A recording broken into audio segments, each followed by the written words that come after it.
What are the predictions for deaths from superbugs in the future? Well, the term superbug is controversial.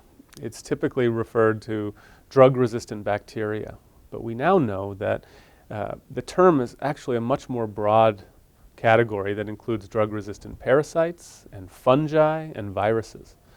And if you put all of those drug-resistant pathogens into the bucket of superbugs, well, it's the biggest public health emergency the world has ever known.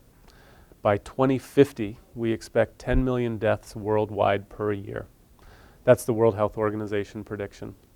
I think that's a bit of a doomsday scenario. That would put superbugs above heart disease and cancer.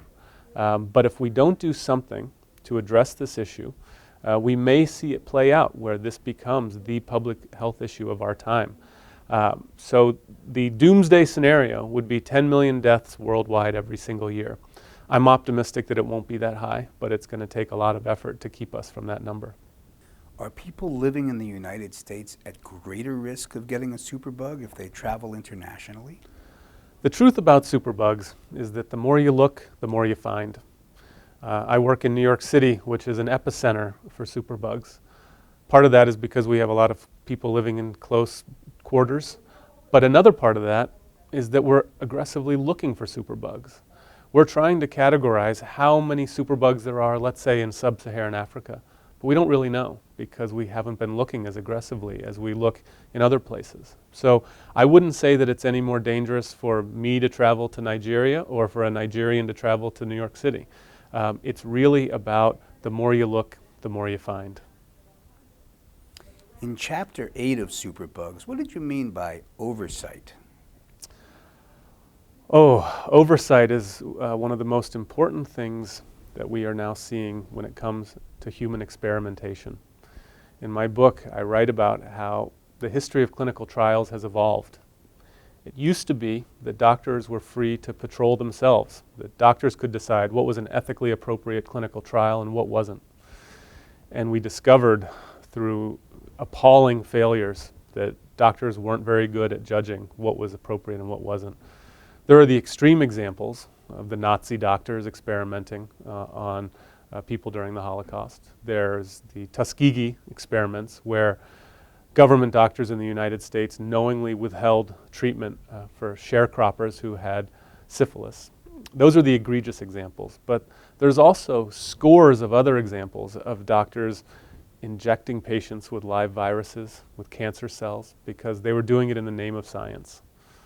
And this simply wasn't the way it should be done. It was unacceptable. And in the early 1970s, a whistleblower came forward and said, this is wrong. And it led to far more oversight and something called the IRB, the Institutional Review Board, which monitors doctors like me. Every hospital has one that does clinical research. So that, let's say I discover some new treatment and I want to bring it to my patients. Let's say I'm watching on TV and somebody is selling zinc oxide to cure superbugs. That may cure superbugs. It may not. And I have to put forth a proposal to this institutional review board that will determine whether or not I can conduct my study. I ended up writing a book about this process, the fact that there was a new antibiotic that had been approved by the FDA, and my hospital wasn't using it. And I wanted to use it. And it took almost a year of back and forth with the IRB at my institution. And frankly, it drove me nuts. But I come to realize that the IRB is really important. They're protecting patients who may not understand the nuances of a clinical trial. And the approval of an IRB means something, that there were patients who were scared and sick and anxious. And I was asking them if they wanted to try a new drug. And they don't know if it's safe or not, but the stamp of approval from the IRB was a really powerful thing. And so while they had been my nemesis in the pre-trial buildup, they actually provided me with something very valuable, and that was reassurance for patients that the trial that I was running was ethically appropriate. How did you become a superbug hunter? I don't think any kid wakes up wanting to be a superbug hunter. Maybe they do. I didn't. I grew up playing baseball. That was my dream. And I went to Yale to play baseball, and I thought I was going to be a pro. And it turned out that while I was a pretty good baseball player, I had another talent, which was science. And on my baseball team was a guy named John Stites, and his parents were both researchers. And I started working in his dad's lab, a guy named Tom Stites, who ended up winning a Nobel Prize. And when I was a teenager, I was working in his lab that was working to design new antibiotics.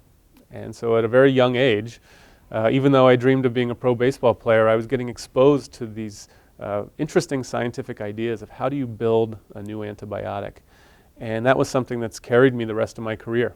After my playing days ended, I returned to the laboratory and I started thinking about ways to improve the treatments of patients with infections.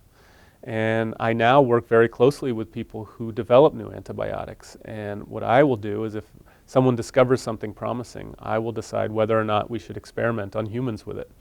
It's a very powerful position to be in. It's one that I don't take lightly. But the idea of being somebody who spends his days experimenting on humans is what I do, and I never dreamed of it. It's incredibly rewarding. It's also very nerve-wracking. Many nights that I go to bed wondering if what I've just given a patient was the right thing. And you know, the beauty of science is that you show up every day not knowing how things are going to play out, but that can also become a high wire act where patients' lives are in the balance.